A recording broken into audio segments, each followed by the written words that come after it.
Mas vamos lá, galera. Vamos fazer já uma introduçãozinha até o pessoal ir entrando, um bate-papo. E aí, cá? Bom que a parte slides e processo é muito mais Carina Futebol Clube. Eu sou o GLS, Giz Lousa Saliva. Como aqui não tem Giz, a gente vai fazer um bate-papo, né? Vou aprender. Você é um monstro do direito, pô. Eu que aprendo com você. Vamos lá, galera. A gente vai. Deixa eu começar me apresentando a vocês, né? Sei que alguns, a gente está com 16 ou 17 inscritos. É uma alegria estar aqui nesse curso, na ESA, com vocês, mais uma vez na ESA, né? Espero que gostem. Eu sou um cara que eu falo muito mais do que a Kayla, já é toda a técnica, a rua. Eu sou escrachado, mas eu acho que vai valer a pena o nosso bate-papo. Eu preparei depois um material para mandar a vocês. Agora que eu vi que a gente está com o Class, eu vou colocar tudo isso para vocês no Class, né? Montei umas apresentações, algumas situações, mas a gente vai começar falando aí, né, da parte um pouco trabalhista, eu e a Karina, porque ele é um curso vinculado também ao direito do trabalho, então hoje a gente vai começar a parte trabalhista, né, sobretudo no enfrentamento para essa perspectiva de gênero. Já sei que vocês já ouviram falar, a minha amiga Roberta falou que foi ontem incrível, mas deixa então, sem mais delongas, me apresentar. Me chamo Pedro Henrique Abreu Benato, né? Que vocês deram uma olhada, eu sou doutor em Direito, né, ênfase em Direito do Trabalho, mestre em Direito do Trabalho. Atualmente eu coordeno de forma adjunta a graduação da Escola Paulista de Direito, a EPD, coordeno o Núcleo de Prática Jurídica e leciono nas Faculdades Metropolitanas Unidas, na FMU. Sou professor da Universidade São Judas Tadeu também, coordeno uma pós-graduação na Inove e leciono aqui na ESA, né? Ah, professor, você também tem, né, tem escritório também, né? Eu trabalho bastante aí com direito do trabalho, por óbvio, é o carro-chefe do meu escritório, apesar de termos uma parte civil. E a gente vai conversar hoje um pouco já, eu e a Karina fizemos uma divisão, eu falarei muito do direito material, por isso que terá muito bate-papo. A gente vai conversar hoje do direito material do trabalho. Eu vou deixar meus contatos a vocês aqui, caso queiram. E, assim, eu sempre falo uma coisa a vocês, a minha diferença, nós somos colegas, principalmente na ESA, né? Eu já falo isso numa graduação, mas na ESA eu tenho convicção que estou falando com advogados, e para mim falar sobre um tema desse é muito desafiador e muito bom, né? A Karina me conhece, o pessoal que me conhece sabe o quão defensor eu sou, desde que o mundo é mundo, da igualdade de gênero, e sabemos, sobretudo no direito do trabalho, que a perspectiva para isso é bem complicada, né? Então a gente vai conversar hoje então dessa parte do direito do trabalho. E no final, eu vou ver se a gente faz um sorteio, eu pedi para a Ridel, eu vou sortear para vocês, chegou hoje uma edição do livro Direito do Trabalho Aplicado, né? Que é da Ridel, é meu, e aí a gente vê como é que faz um sorteio aí, eu mando para vocês aí de forma, eu ponho no correio e tal, e o sorteado leva esse livrinho aí para casa. Legal? Galera, vamos já fazer um bate-papo. Antes de eu chegar na igualdade salarial, essas coisas do tipo, eu acho que quando a gente fala de perspectiva de gênero no direito do trabalho, infelizmente, né, eu não posso deixar de falar a vocês sobre um tema muito ruim. Eu não gosto realmente de falar sobre, porque eu acho que em 2024 a gente querer falar sobre isso é chover no molhado, mas é sobre o assédio sexual no ambiente de trabalho, né? Eu preparei, eu vou até mostrar a vocês aqui, trouxe várias informações, mas eu trouxe uma apresentaçãozinha e que estou colocando no Class. Eu tenho visto o seguinte, o Poder Judiciário, gente, ele acaba aí se deparando, ele trabalha diuturnamente para dar conta dos processos sobre assédio sexual. E acho que aqui cabe a nós, como grandes advogados, como pessoas que batalham no Poder Judiciário, falarmos um pouco sobre o assédio sexual, que eu acho que é o maior cerne dessa questão do protocolo de gênero. Eu sempre vejo o seguinte, mulheres no ambiente de trabalho com homens, a gente sabe que homem pode ser assediado, não tenha dúvida disso, eu falo isso inclusive na pós e também na graduação, mas não é a nossa realidade, né?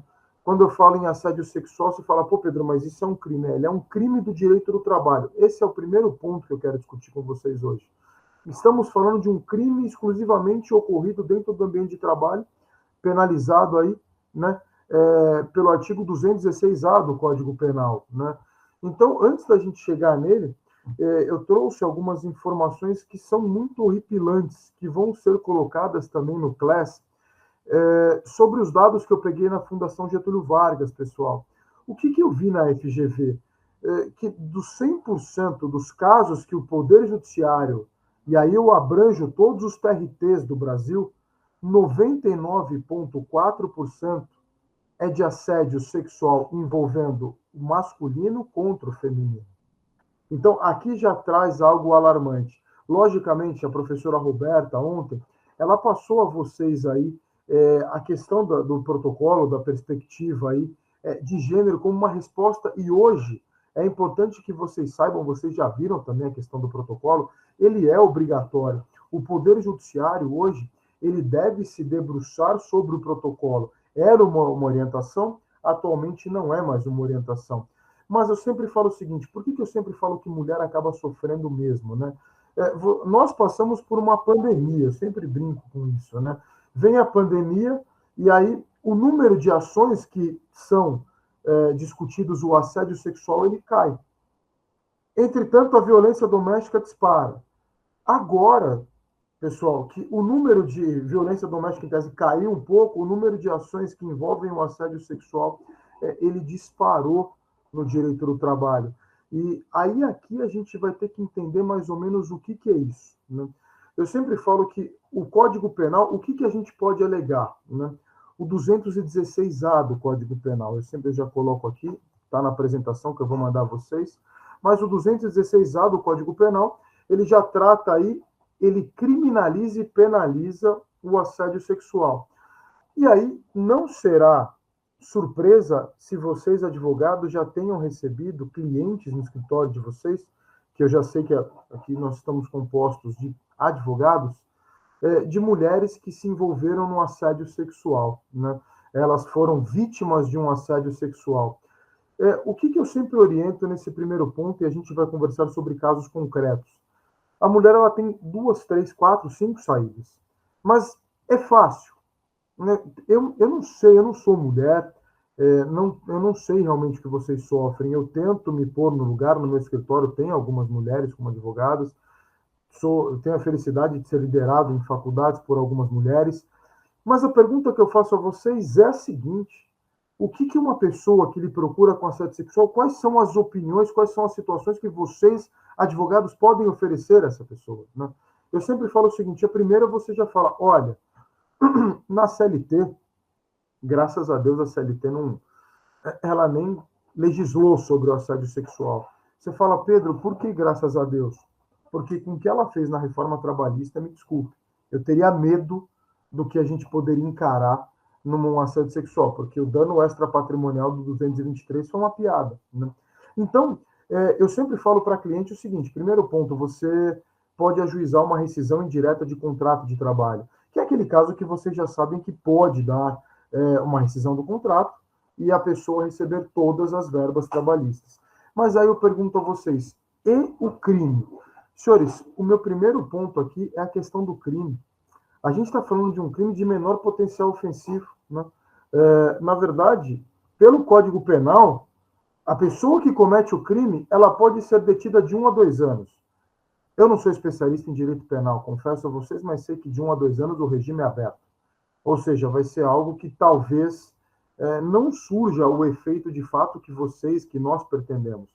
E aí você vai pedir a responsabilidade civil pelo dano moral, né? Eu sempre falo isso que é importante, que aí você sai, e aqui é o cerne da questão do protocolo. Aqui eu não vou colocar o 223 da CLT.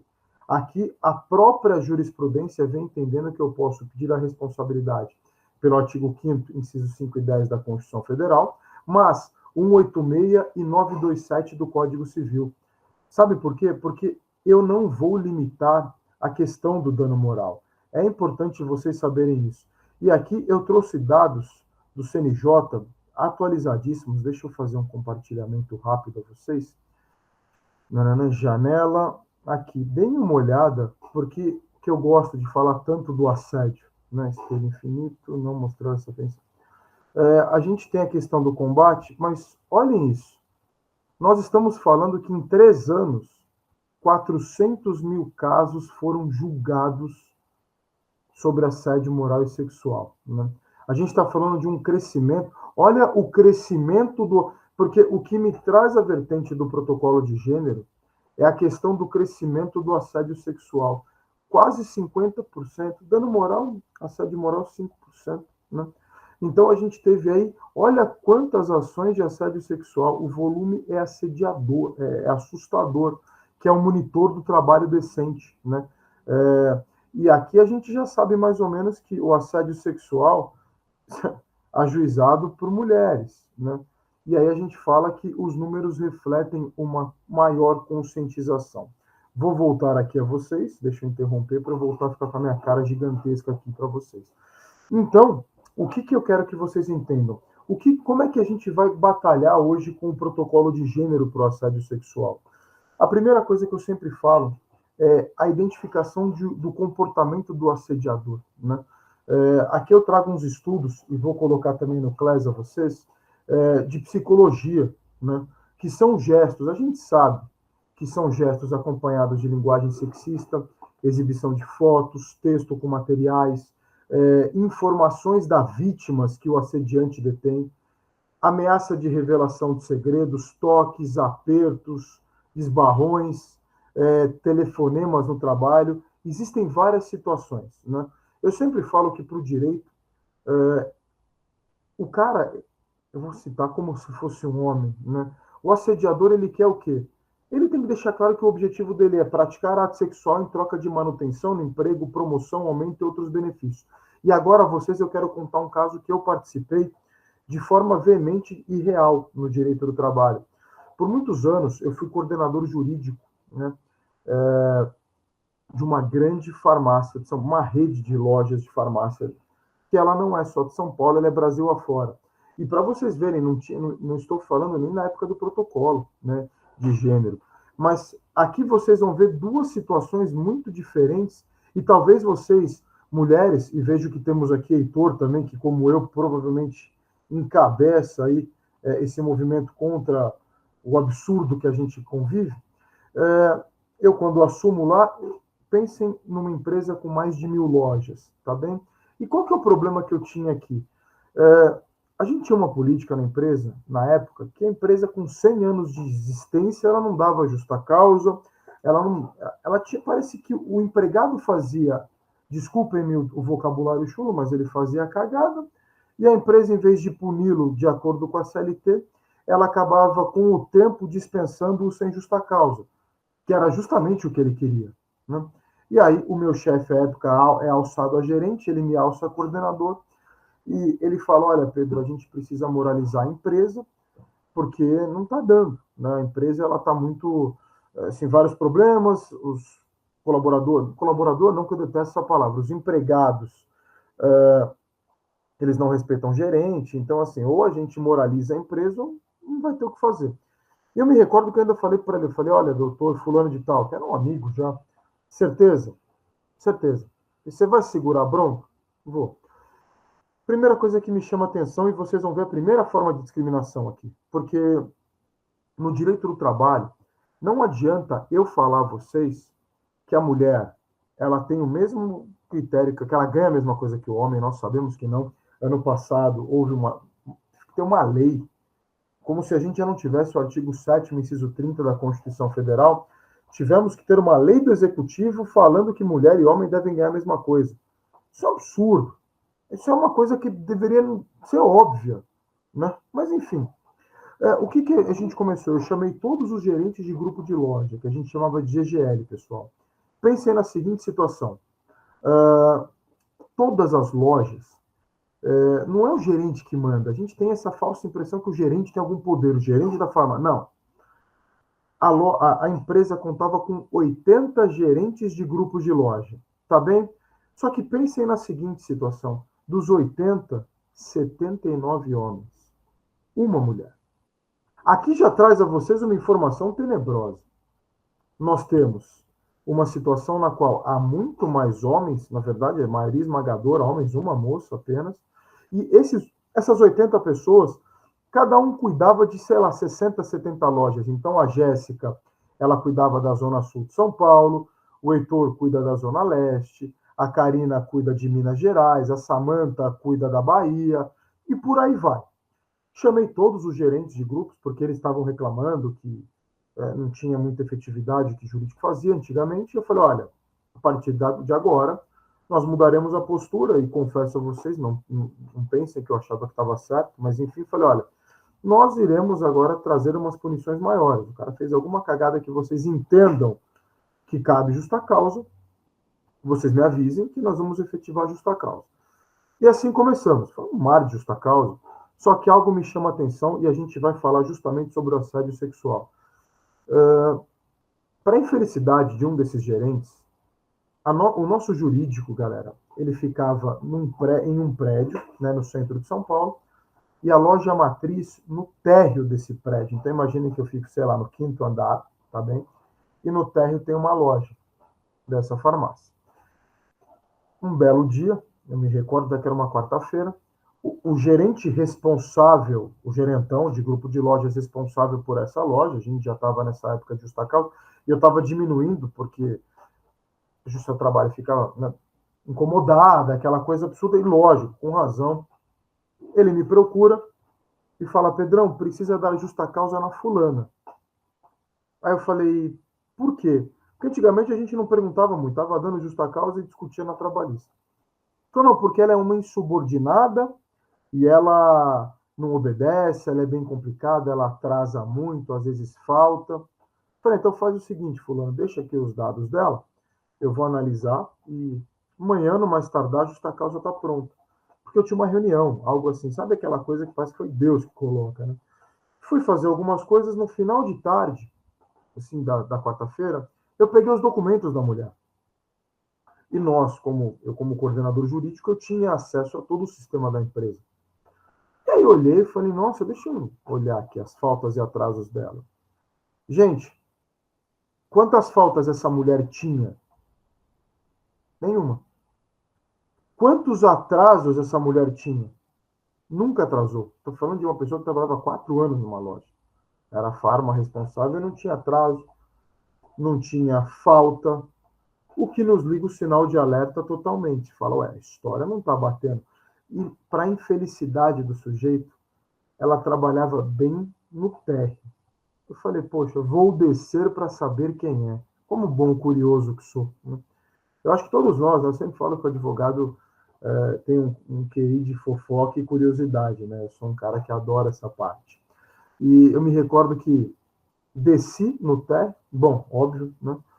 E paguei aquele mico, né? Porque tinha uma moça, uma jovem tranquila, com aparência muito bonita, e eu fui fazer assim para ler o crachá, porque ela andava de crachá. E o nome, obviamente, bateu. E ela olhou para minha cara e falou, pois não? Eu falei, oi, tudo bem? Eu queria, sei lá, um Red Bull, eu sou viciado em Red Bull, né? Vocês, advogados, vocês amam café, né? Eu não sei qual que é a tara de vocês, advogados, com café, mas eu gosto do Red Bull. Tudo bem que faz mal igual, né? E ela falou, olha, tá aqui na frente, né? Falei, beleza. E eu, obviamente, conhecia a gerente da loja, às vezes eu comprava coisa lá. Chamei a gerente, né? Não, falei, olha, fulana, tudo bem? Vamos lá no fundo conversar um pouco. Ela me viu como coordenador. E eu comecei a perguntar sobre essa moça. Porque algo, gente, me chamou a atenção também a hora que ela pegou no crachá e falou o nome. Uma aliança gigante no dedo. Não era um pneu de caminhão. Falei, nossa, uma moça casada. Aí cheguei na gerente e falei, olha, qual que é da fulana ali? Resposta da gerente. Ela é ótima, Pedro. Falei, ah, é? Nossa, Pedro. Sabe que a nossa maior briga aqui é com farmacêutico. E explico a vocês o porquê para vocês entenderem o sério. Geralmente, os gerentes dessa loja, antigamente, eles não eram pessoas de mercado. Era aquela pessoa que começa como balconista, passa assistente. Começa como assistente de balcão, passa a balconista, passa a supervisor, subgerente, gerente. Então, assim, uma pessoa que em tese, ela cresce na loja. Em contrapartida, os farmacêuticos, como tem a obrigatoriedade da Anvisa, são pessoas já estudadas, e eles não gostavam de receber ordem dos gerentes. E tinha esse embate entre gerente e farmacêutico, porque falou, olha, o gerente falava, você tem que me obedecer ao farmacêutico, eu não vou obedecer quem não estudou, aquela coisa absurda entre eles. E isso ela me relata, olha, Pedro, aqui não, nunca, ela sempre cobre folga, ela faz tudo que a gente necessita. Ela é muito boa empregada e se dá bem com todos da loja. Eu falei, beleza. Você sobe com a pulga atrás da orelha, né, galera? Você fala, tá acontecendo algo muito fedido aqui. E me recordo que subi, e no outro dia, na quinta-feira, porque ela já tava no final de tarde, eu não ia incomodar. Na quinta-feira eu liguei na loja, na nossa matriz, e falei, a fulana tá aí? Tá. Falei, peça para ela subir no quinto andar, que era onde ficava o jurídico. Né? E ela sobe, eu lembro que minha porta ficava aberta, ela fechou a porta e sentou. E ela falou, olha, sabia que ia acontecer alguma coisa. E olha só, e esse dia eu me senti mal, doutores e doutoras, né? Ela vira e fala o seguinte, se for para me demitir, só não me dá justa causa, por favor, porque moro de aluguel, não vou ter filhos. Olha que coisa absurda. E meu marido está sem emprego, eu sou provedora da casa atualmente. E assim eu falei, bom dia, né? A senhora tá bem? Fala, não, doutor, vamos terminar logo com isso. Eu já sei qual que é o. Olha, e por isso que a gente acaba sentindo mal. Advogado lidar com coisas muito pessoal. A gente sabe como lidar o jurídico com os gerentões. Então, se eu pudesse fazer um pedido, era para que a gente não. Era para que eu não fosse demitida por justa causa, só isso. Olha a nossa fama, né? Eu falei, não é nada disso que a senhora está pensando, a senhora vai deixar eu falar? Que é isso já, né? Vou, não, o que que houve? Falei, eu vou lhe fazer uma pergunta uma vez só. E a senhora, fique à vontade para me responder. E ela falou, pois não. Eu falei, por um acaso, a senhora está sofrendo algum tipo de assédio moral ou sexual? Doutores, foi uma situação, assim, tão constrangedora, porque eu vi, e ali eu vi a mulher, né? Ela em casca, firme, uma rocha, pronta, assim, para falar, olha, nada me abala. E ali eu vi a importância. Eu sempre falo o seguinte: eu acho que a gente cria uma sociedade, e esse curso é importante para a gente debater como vai fazer no direito do trabalho penal, como se respeita. Senhores, o que ela começou a chorar na minha mesa, assim, não está escrito. Sai lágrimas, assim, dela chorava, e eu não, assim, não sabia muito o que fazer. Né? Eu chamei minha advogada penal, eu tinha uma advogada criminalista, chamei e falei, Jennifer, dê água para a moça, tal, com açúcar, tal. E aí fechamos a porta, falei, não pode sair, que ela queria conversar comigo. Ela falou, doutor, e eu detesto essa coisa de doutor, mas enfim, né? Ela falou, eu tenho aguentado 1 ano e meio, 2 anos, as investidas do fulano. Sabe por quê? Porque meu marido e eu moramos de aluguel, nossa família é do interior, não tem dinheiro, assim. E agora que ele perdeu o emprego, se eu não justa causa, meus filhos passam fome. Mas eu tenho passado por dias muito desagradáveis na empresa. E aí eu falei, mas a senhora tem alguma. Eu preciso de algum resquício de prova. Né? A senhora tem algo para me mostrar que eu possa trabalhar em cima? Doutores, ela só fez o seguinte: ela pegou, imagina que isso é um celular. Ela me deu o celular. Ela falou: fica à vontade.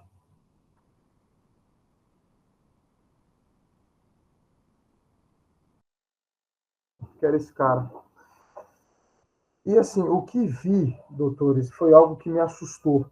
Né? Porque, desculpem-me reproduzir algumas mensagens, mas era mais ou menos assim, porque hoje ainda eu vou tentar abrir um processo de assédio sexual também, para vocês verem. Dá uma olhada, foi feito um acordo porque a pessoa não queria. Mas ela virou e falou o seguinte, o cara falava o seguinte, nossa, hoje você está muito gostosa. Minutos depois, amanhã dê folga, vou dar folga para o fulano, desculpem a palavra show, vou comer você na sala de aplicação. E a pior de tudo, acho que a pior mensagem que eu vi, que, Deus do céu, às vezes vocês pedem remédios na farmácia que tem a necessidade da pessoa subir numa escada e pegar o remédio. Né? Ela subiu, ele tirou foto dela de costas e mandou para ela a foto da parte de trás dela, tá bem? E logo depois ele fala o seguinte na foto: que delícia, olha como você me deixa. E tira uma foto daquela coisa horrenda dele, né? E daí para baixo, e eu falei, olha, olhei para a cara dela, falei, olha, senhora fulana, a primeira coisa que eu tenho que fazer é pedir desculpa em nome da empresa. Nunca ninguém soube disso. E ela falou, doutor, mas isso é muito recorrente. E não só com ele. Essa informação eu vou dar daqui a pouco, mas essa frase eu guardei. Falei, ó, quanto a você, nós vamos fazer o seguinte. A senhora me permite tirar alguns prints, tal. Montei um dossiê e falei, a senhora está dispensada. Estou dispensado, estou demitido. Eu falei, não, hoje a senhora vai para casa. Eu vou discutir esse caso hoje com toda a diretoria e com o meu gerente, porque lá não tinha diretoria jurídica, né? A gente era vinculado ao RH, e a gente vai resolver, a senhora fique tranquila. Ok. O que nós fizemos? Eu fui até a diretoria com o meu gerente, e obviamente o diretor falou, se vira, demite esse sujeito. No outro dia, chamei o figura à minha sala, ele falou, e aí, tá pronta a justa causa daquela sem vergonha? Eu falei, então, a justa causa é contigo. Na verdade, demitimos ele por justa causa. E, obviamente, chamei a menina até a sala e falei, expliquei a ela na segunda-feira o que tinha acontecido. E ela agradeceu muito à empresa. Ela falou, não achei que a empresa fosse tomar partido de nós. Eu falei, a senhora só vai fazer o seguinte, a gente no final de semana, e para vocês verem como a chave muda, e há uma diferença entre homem e mulher no mercado de trabalho. Nós montamos em um final de semana um canal de denúncia, compliance e ética, que está tudo vinculado à perspectiva de gênero. E eu falei, a gente precisa começar a dar palestra, não apenas para esses gerentões gigantes, mas as mulheres, elas devem entender que isso não é admitido. Que a empresa ela anda dentro da legislação trabalhista e penal. E passamos assim, e pedi para essa menina ser tipo uma embaixadora nossa. Olha, espalha aí a palavra. E, obviamente, senhores, eu sempre vejo que vocês, mulheres, ainda mais nessa questão de assédio, quando a gente pede esse favor para vocês nos ajudarem, vocês são muito engajadas. Eu tinha 4 auxiliares jurídicos na empresa, né, que eram subordinados a mim. 2 homens e 2 meninas. Né? E eu não ia contar isso para os homens, só que aquela frase, isso é recorrente entre os gerentes, não saiu da minha cabeça. Então, quem melhor para caçar do que as próprias mulheres? Né? Eu chamei as duas, falei, fulano e ciclano, vocês vão estar afastados do jurídico por 2 semanas, vocês vão trabalhar em outro setor. Eu já tinha feito uma arapuca para elas irem para o departamento fiscal, que era longe para caramba, era outro andar, e elas falaram, mas o que aconteceu, Pedro? Eu falei, expliquei somente a elas. Falei, olha, eu estou muito desconfiado que a gerência grande de loja está assediando mulheres de forma absurda e sexualmente. E ela falou, mas como é que nós vamos descobrir? Eu falei, é muito fácil. E aqui eu quero, por isso que eu volto até hoje no começo da aula. Eu quero que vocês peguem para mim as últimas promoções de cargos do último ano. Quem entrou e foi promovida rapidamente, de todos os locais. Falei, vocês vão ter 2, 3 semanas para fazer isso. As audiências a gente se vira aqui no jurídico. Vou falar que vocês estão em outro trabalho do departamento tributário, eu invento qualquer coisa. Mas eu prefiro que vocês peguem. Então, supondo que o Heitor cuida da Paulista e região, pega todas as lojas do Heitor, todos os funcionários, empregados que são do Heitor, e faça uma análise de quem foi promovido de forma rápida, quem foi demitido de forma rápida. Doutores, mulher é rápida, né? Eu sempre falo isso. Vocês têm uma habilidade que eu não tenho, de fazer 2, 3 coisas absurdamente rápidas. Em 2 semanas vieram com um relatório mais assustador, assim, o número era pior do que eu imaginava. Elas pegaram que elas fizeram por 1 ano, 33 gerentes gigantes promoveram meninas que acabaram de ser contratadas ou faziam movimentações em lojas de forma muito suspeita. Assim, por exemplo, supondo que a Jéssica namore alguém da loja, eu vou e transfiro a Jéssica, porque eu não quero que...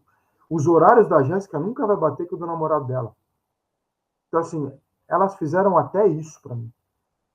E aí eu comecei a abrir o canal de denúncia e nesse interim de 2 semanas a gente começou a dar palestras de 2 semanas para falar sobre a importância do canal, sobre quem acessaria as denúncias, porque quem, em tese, pessoal, acessaria a denúncia? Eu, o gerente jurídico e o diretor de RH. Mais ninguém. Gente, nesse trabalho que foi feito, e logicamente a minha embaixadora, que tinha sido a minha testa de ferro, que nós fomos o primeiro a dar justa causa no rapaz. Doutores, em 2 semanas eu recebi em torno de 247 denúncias de assédio sexual dentro da loja e, curiosamente, envolvendo a grande maioria desses gerentes que as meninas do jurídico me apontaram. Obviamente, isso para nós foi terrível, porque eu sempre falo o seguinte, vamos falar de responsabilidade civil no direito do trabalho e ações trabalhistas. Doutores, quem que vai responder pela ação trabalhista? Presa. No direito do trabalho, vamos ser honestos, não há nenhuma... Ixi, perdi conexão de rede. Me vem aí, acho que caiu, voltei. Vocês estão, e aliás, estão conseguindo entender? Estão me vendo aí? Jéssica, Samanta, Maria, Cá, Vitória, Heitor. Vocês estão me enxergando?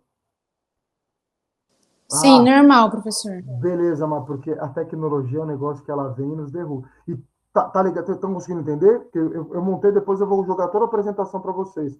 Mas eu gosto de discutir, eu acho que é caso que a gente deve discutir. Aliás, fiquem à vontade também, viu, doutores? Para compartilhar, eu acho que aqui a gente troca experiência, né? Então, e retomando, né, porque eu vi que perdeu a conexão, eu fiquei quietinho. Nós efetivamos a justa causa de todos, mas o que nos preocupa como advogados? E aqui para vocês também. Questão da responsabilidade. Senhores, a responsabilidade na justiça do trabalho, ela é 100% objetiva. Eu não quero saber se o Heitor é assediador. Não quero saber. Eu vou processar a empresa que o Heitor é empregado. Obviamente, você pode pensar numa ação de regresso, algo do tipo, mas é uma responsabilidade 100% objetiva. Por óbvio, quando a gente derruba esses 30, foram 34 gerentões grandes, a primeira coisa que nos deram voz na loja, na lojinha que eu brinco, era sobre quem colocasse no lugar. Eu falei, olha, para que a gente tenha uma igualdade de gênero, e olha que não tinha nem protocolo, isso não existia. A gente não falava desse protocolo de 22 e 23. E da obrigatoriedade, ele passa a ser obrigatório a partir do ano passado. Mas, eu estou falando de 2014, gente. Copa do Mundo lá, onde foi a Copa do Brasil. Falei, para que você tenha talvez algo melhor nessa empresa, e falando para o diretor de RH, nós temos que colocar mulheres também nesses cargos. E aqui, os 33 que foram demitidos foram substituídos por 33 mulheres. Eu lembro que ficou em torno de 34 mulheres, 35 mulheres quando eu saí, e 50 homens. Ainda havia uma disparidade grande, 55 a 40, 45%, 60 a 40%. Mas perto do que eu peguei a hora que eu cheguei, era 99,9% de homens mandando e um monte de gente. E não entendo que funcione dessa forma. E, obviamente, essas moças não foram, a gente não foi processado porque a gente tomou as atitudes antes. Mas eu sempre falo que no aspecto penal, eu sempre falo que nós, como advogados, o primeiro ponto importante é identificar e avisar o empregador, se vocês defendem empresas, primeiro, um canal de denúncia, um código de ética correto e sério, né? Eu não acho, e eu também eu estou colocando no material que eu estou mandando a vocês, um modelo de compliance, código de conduta, eu vou colocar tudo no Class para vocês, tá bem? Podem fazer download à vontade. Eu vou colocar bastante material importante, porque eu sei que alguns defendem empresa e alguns defendem trabalhador. Isso é preventivo para um e para outro, né? Então, eu falo o seguinte: código de conduta, canal de denúncia, e vocês devem ficar atentos a essa vantagem, ameaça de mal, promessa de manutenção no emprego, né? E, obviamente, aqui é importante vocês saberem, a vítima, ela tem que ter aí ela tem que rechaçar a proposta do assediante, né? Ah, Pedro, mas ela pode ter sido coagida, porque já me caiu essa pergunta. Ah, eu saí porque eu não sabia. A justiça do trabalho, senhores, se a vítima cai nisso, ela entende e caracteriza como culpa concorrente. Olha isso. Tem várias decisões, porque daí a pessoa sai, é culpa concorrente. Porque aí a caracterização do assédio sexual vai se tornar difícil. Você vai achar na jurisprudência algo falando da coação irresistível, né? Que a coação irresistível, vamos lembrar que não exige a repulsa das propostas, mas o meio de prova para a mulher, eu sempre coloco mulher porque geralmente é ela que sofre nesse ponto. Ele fica prejudicado. Lembrem-se que no direito do trabalho, queridos amigos, nós trabalhamos com a primazia da realidade. É um princípio basilar do direito do trabalho, né? Está esculpido aí. E eu sempre falo o seguinte: o assediador, que a gente vai falar dos níveis de assédio, e vou também entrar num ponto muito terrível, que é o de estupro de vulnerável, eu já vou chegar lá, que eu também, infelizmente, participei de um caso. Mas o que eu quero que vocês entendam aqui? O assediador, ele não é geralmente é um psicopata, não é um cara besta. Porque você fala, eu tenho provas disso. Você acha alguém que ele vai te assediar na frente de alguém? Geralmente não. E aí, o que eu sempre falo para as vítimas, comecem a tentar a gravação de qualquer forma, porque algum escorrego esse cara vai dar. Geralmente, essa pessoa, eu tive um caso no escritório de uma ex-aluna da graduação, se eu achar o áudio e não ficar prejudicado a vocês, eu vou compartilhar um áudio de discriminação e tem tudo a ver com o protocolo. Eu vou até procurar no celular, que deve estar por aqui, mas é um áudio terrível dela, que ela contando a história de que foi vítima do assédio. Mas o que ela faz? Ela já era jornalista de formação, o cara não contava com isso. Ela tinha caneta gravadora, e ela entrou com a caneta gravando. E muitas pessoas que não são do direito do trabalho, aliás, muitas pessoas que não são do direito também, elas entendem, ah, Pedro, mas é proibido uma gravação dessa, não é? É claro que não. Porque talvez você aqui faça confusão com aquela teoria do direito penal que eles chamam de teoria dos frutos envenenados, que é a teoria na qual você grava duas pessoas e elas duas, uma para outra, confessando um crime, e você utiliza daquela gravação para tentar incriminar. Isso não pode. Mas quando você é parte, quando você é vítima, você pode gravar. Razão pela qual esta menina, ela foi minha aluna, né?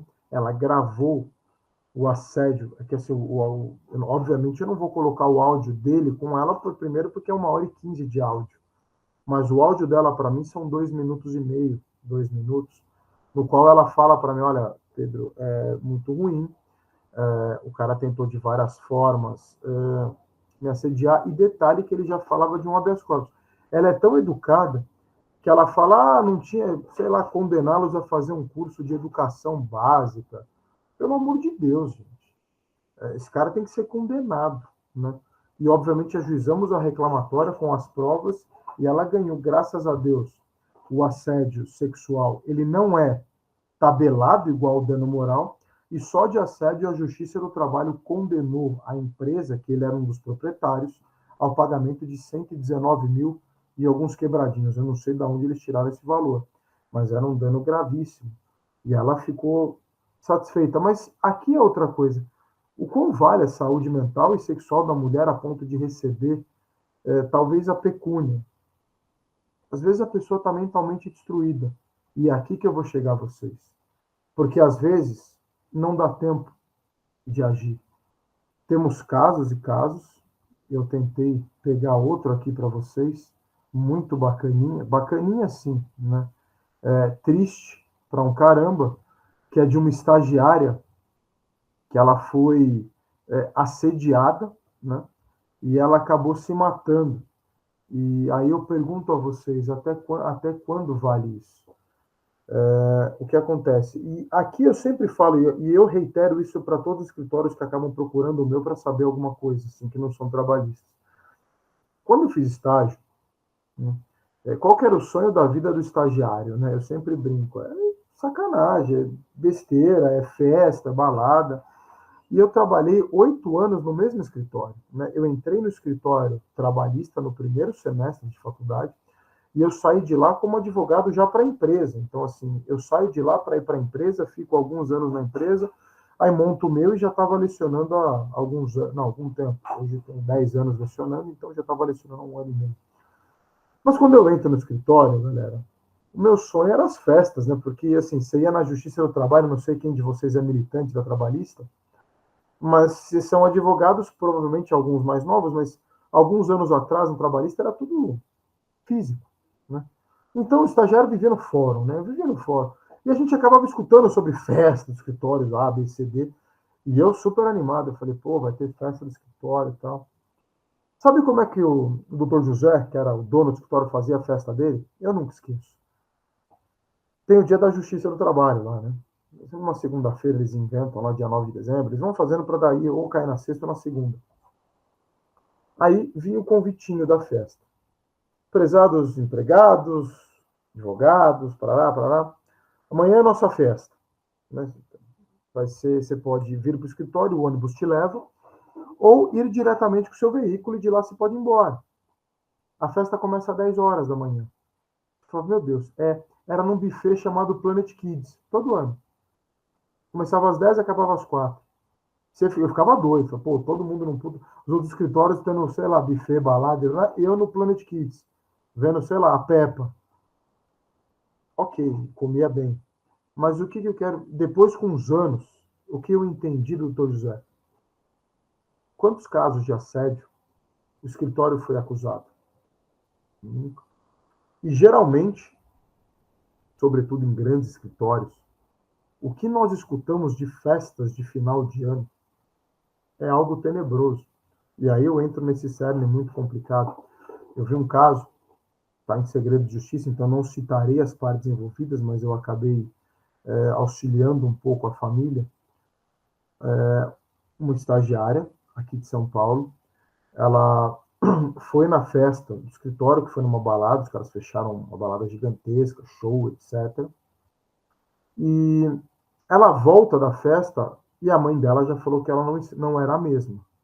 Ela chegou da festa dias depois, em dias ela foi se fechando, se deprimindo cada vez mais, e aí para final de ano, fecha o escritório, e ela sai de férias, consequentemente ela volta um pouquinho ao normal. Uma semana antes dela retornar ao suposto escritório, porque aqui vem a importância, né, da conversa, da perspectiva de gênero. Uma semana antes, ela já começou a ter alguns piripaques, e 2 dias antes dela retornar ao suposto escritório, ela escreve em seu banheiro, no espelho, desculpe, estupro, festa do escritório, adeus. E ela se atira da sua sacada, e obviamente ela vai a óbito. Né? E aí, obviamente, está tudo em segredo de justiça, mas até a parte trabalhista que a gente pode atuar e atua que é no que diz respeito ao assédio sexual, porque a gente conseguiu a quebra do sigilo das mensagens, a cripto, enviamos mensagens, sim, tentamos quebrar todas as formas possíveis, com muito custo. Quebramos aí e vimos que na festa ela foi estuprada. Ela sofreu assédio, ela já vinha sofrendo assédios constantes, ela foi pressionada pelo seu coordenador de área a ir na festa, ela vai na festa, ela acaba tomando uma ou outra, o que não dá direito a absolutamente nada, sai da festa, é estuprada, volta para casa com traumas que nem por Deus, né, só Deus sabe o que essa menina sofreu, e ela acaba cometendo esse tipo de tragédia. Né? Então eu fico perguntando a vocês, quando a gente fala em protocolo, né, de gênero, né, o quão importante é para nós como sociedade. Porque se a gente entrar no site do CNJ, hoje a gente bate, porque como a parte processual eu vou deixar muito para a professora Karina, eu quero falar muito do direito material, a gente tem que pensar em políticas de prevenção e enfrentamento a esse assédio, né? E quando a gente fala para julgamento com perspectiva de gênero, a justiça do trabalho aqui, o juiz do trabalho, hoje, ele é obrigatoriamente, ele tem que olhar o acesso à justiça às mulheres e meninas. Obviamente, ele foi recomendado em 2022, mas vamos ser honestos, a recomendação, ele traz aí uma obrigatoriedade com a resolução 492 de 2023, né? Então, eu sempre falo isso, as mulheres no direito do trabalho não pensem que elas não sofrem violência, porque quando a gente fala em perspectiva de gênero, protocolos, a gente acaba indubitavelmente caindo em Maria da Penha, a gente acaba indubitavelmente caindo em situações do direito penal. Mas, doutores, que é um lugar principal para a mulher sofrer violências também do que no direito do trabalho. E eu falo que a violência que a mulher sofre não é só porque a gente ainda está falando de assédio sexual, mas daqui a pouco eu vou mudar o cerne. Porque tem casos em casos, eu vou colocar alguns casos a vocês no class, mas a mulher ela começa com assédio sexual, mas o fato dela ganhar menos que o homem fazendo a mesma coisa é uma violência contra a mulher. Nós vamos debater isso, debruçar sobre isso. O fato do empregador perguntar para a mulher se a mulher engravida, isso também é uma violência contra a mulher. Então, assim, eu sempre tenho acompanhado as decisões da Justiça do Trabalho e alguns juízes, sobretudo, e eu coloquei algumas decisões a vocês, aliás, depois eu vou colocar um site de banco de sentença, acho que isso a professora Karina fará com muito mais maestria, mas na qual há vários julgamentos de direito do trabalho sob a égide aí, do protocolo de perspectiva de gênero, né? Então, assim, isso é feito pelos grupos de trabalho. A produção, ela teve aí o Estado do México, depois daquela condenação na Corte Interamericana, né? Então, é muito importante que vocês, advogados, saibam e consigam entender isso para passar às vítimas e as empresas como forma de prevenção no direito do trabalho. Eu sempre falo que o direito do trabalho ele é um pilar da democracia. Outro caso muito ruim, para a gente mudar um pouco depois do assédio sexual, e se deixar eu falo até meia-noite. E tá dando para entender, pessoal, tá muito rápido, depois me avisem aí, tá na boa para vocês, que eu pareço um locutor de rádio, e aí eu vou lembrando de casos reais, que eu sei que eu acho que aqui a gente vem para debater casos reais na trabalhista, e eu acabo falando e não sei como é que tá. Tá de boa para vocês aí, vivos e animados? Eu quero vocês felizes aqui. Bom, feliz não dá para ser com esse tema, dá para a gente ser consciente, né? Então, depois me avisem aí se estão compreendendo a nossa aula, tá beleza? Outra coisa muito importante que eu falo para vocês é sobre o suposto assédio de estupro de vulnerável, que eu também tive a infelicidade de pegar um caso desse na empresa. Pedro, mas estupro, vulnerável, direito de trabalho, você deve estar confundindo as coisas. Não, não estou. Olhem que coisa absurda, e aqui eu conto a vocês até um pouco do final da história do direito do trabalho. Como coordenador, eu cuidava do Brasil todo, mas esta empresa ela tinha como base 3 estados, que ela tinha bases com jurídico, fiscal, contratos, etc. São Paulo e Rio eram gigantescos, Minas Gerais em contagem pequena. Mas então eu ficava semana sim, eu estava no Rio de Janeiro, né? Vira e mexe, eu estava lá pelo menos uma vez a cada 2 semanas, eu ficava 2, 3 dias no Rio. E vocês sabem que nós, advogados, a gente acaba olhando tudo. Eu não sei se vocês têm essa visão, mas eu fico percebendo muita coisa, vocês olham ao redor, a gente tem isso conosco. E diferente de São Paulo, que aqui a gente era um prédio, ficava no quinto andar, os andares eram passados, então você não via as pessoas. No Rio, imaginem um galpão gigante, uma maquete gigante aberto. Era isso. Então você tinha visão assim, e o jurídico ficava em último. Se você olhasse ao redor, você via toda a parte do centro de distribuição. Um negócio gigantesco.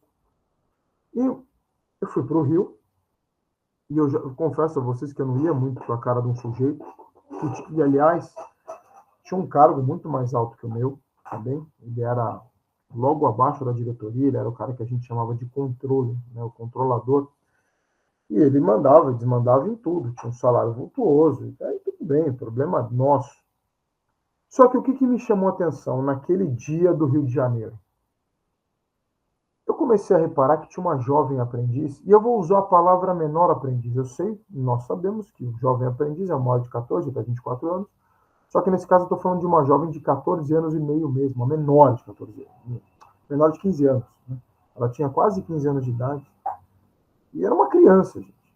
14 anos era uma criança. E o que eu reparei? Que ela ficava como aprendiz muito perto do jurídico. Ela ficava no fiscal e o controle ficava muito perto de nós também. Só que eu reparei que no dia todo ela ia no banheiro várias vezes por dia. Falei, nossa, ou tá com alguma coisa no estômago ou tem coisa errada. Mas daí, como observador, eu não pude deixar de reparar, pessoal, que ela ia com o telefone. E aí eu comecei a olhar no redor. Que ela pegava o telefone e põe no bolso e ia. Pegava o telefone. Geralmente você não vai com o telefone no banheiro. Né? Você deixa na sua mesa, vai no banheiro, faz suas necessidades e volta. Tudo certo. E eu comecei a olhar, e aí toda hora esse controle pegava o telefone. E, indubitavelmente, a hora que ele mandava alguma, ele mexia no telefone, dava alguns minutos, segundos, a menina ia lá no banheiro. Eu falei, nossa, tem coisa muito. E aí, obviamente, você começa a linkar. Eu não trabalhei, gente. Como podem me chamar de Maria Fofoca. Mas eu não trabalhei esse dia. Eu fiquei o dia inteiro encarando a situação de frente. Um cara poderosíssimo dentro de uma empresa e uma menina, criança, possivelmente recebendo mensagem. E aí eu não tive dúvida. Primeira coisa que eu fiz, passei o telefone, liguei para São Paulo, comentei com o gerente. O gerente já não gostava do cara também. Ele falou, leve a doutora Jennifer para aí, né? Que era minha advogada criminal, grande amiga, parceira. Liguei para ela, falei, pode pegar as coisas e vir pro Rio. Bomba. Ela chegou no Rio no dia seguinte. Ela falou, e aí, Pedro?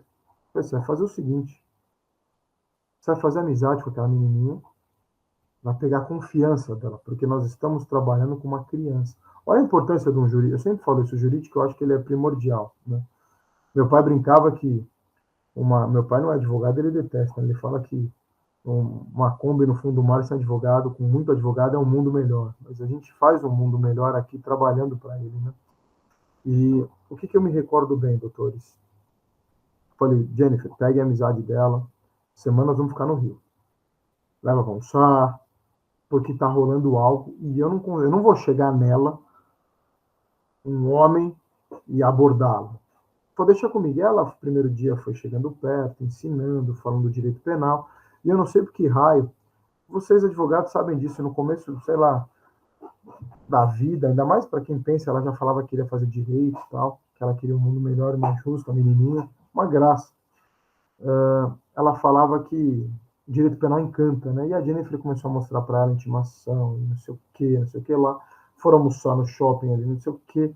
E no terceiro dia a Jennifer falou que ela me convidaria para almoçar junto com as duas. E eu já sabia que ali ela já tinha amado tudo. Ela falou, deixa que no almoço ela vai te contar, Pedro. Ok. Aí sentamos no shopping e, obviamente, eu via que o sujeito estava bem incomodado com a nossa presença lá, a ponto dele pedir para o diretor de RH levar a gente para São Paulo. Tal. Só que o diretor sabia que a gente já estava investigando algo muito importante contra ele. Cheguei no almoço e aí falou, pode contar para o tio. Ó, tio é dureza, né? Vamos chamar de qualquer coisa, mas tio já não vem aquele peso. Falou, pode contar para o tio. Ela falou, não, é que eu sustento a minha família. Então, veja, era uma menina de 14 anos, ganhava um salário mínimo. O pai tinha falecido, eles moravam na comunidade do, se era Vidigal, Jacarezinha, não me recordo, lá no Rio. Só que a mãe tinha uma filha especial, então a mãe recebeu loas e não podia trabalhar, porque a filha era especial. E aí tinha essa menina que trabalhava como jovem aprendiz para poder ajudar no sustento da família. Então, olha a vida da menina. E ela falava que se ela não trabalhasse, a família passa fome. Porque também tinha avó também, que ela acabava comprando coisa para a avó dela. E ela falou, então, eu falei, tá, mas o que aconteceu? Ela falou, não, então, o rapaz, né, ela chamava o controle de rapaz, ele me dava um dinheirinho. Você fala, como me dava um dinheirinho? Ele falou que se eu mostrasse algumas coisas minhas, ele me pagaria. E eu falei, não pode ser. Né? Você começa a pensar. Eu tenho uma irmã, gente, e naquela época minha irmã acho que tinha a mesma idade dela, 2014, 2015. E eu peguei o telefone, obviamente com a permissão dela, e tinha lá, né? Só que ele fazia aquelas. Ela já era mais esperta. Eu não sei, tinha um aplicativo que as mensagens explodiam, mas ela, por alguma forma, algumas ela conseguia filmar e rastrear. Não sei como ela fez isso, mas ela tinha como salvo em câmeras. E toda hora, e ela falou, por isso que toda hora eu tô no banheiro. Porque ele pede para, às vezes, eu entrar no banheiro e tirar foto lá de baixo. Senhores, o que falar num caso desse? Né? Ou fazer como advogados num caso desse? Né? Que é algo, assim, tenebroso.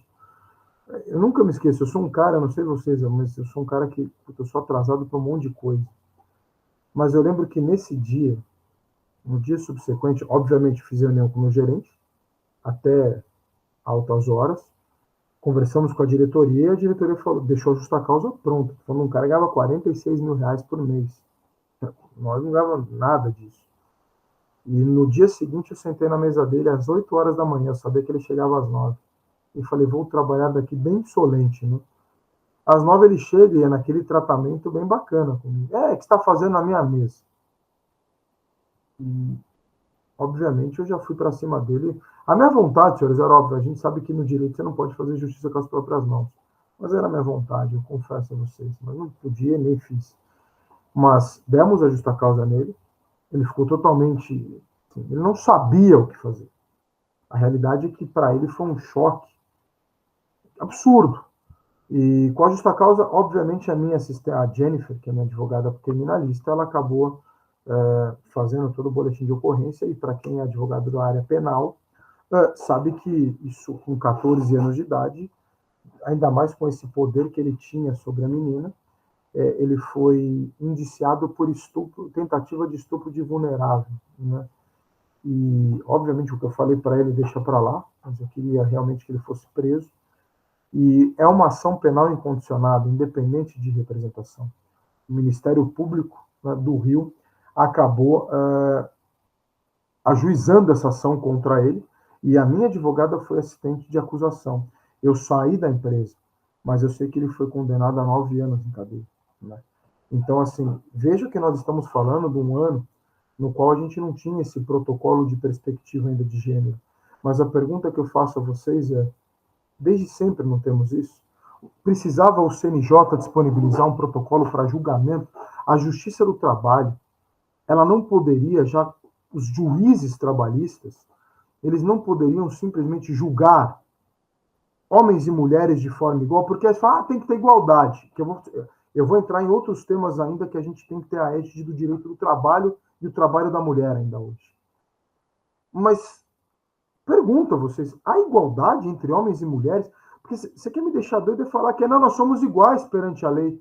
E eu me colocando aqui numa situação, eu sou o único homem desse curso, né? Para mim é um privilégio absurdo assim estar com essas feras, Karina, Roberta e Bárbara.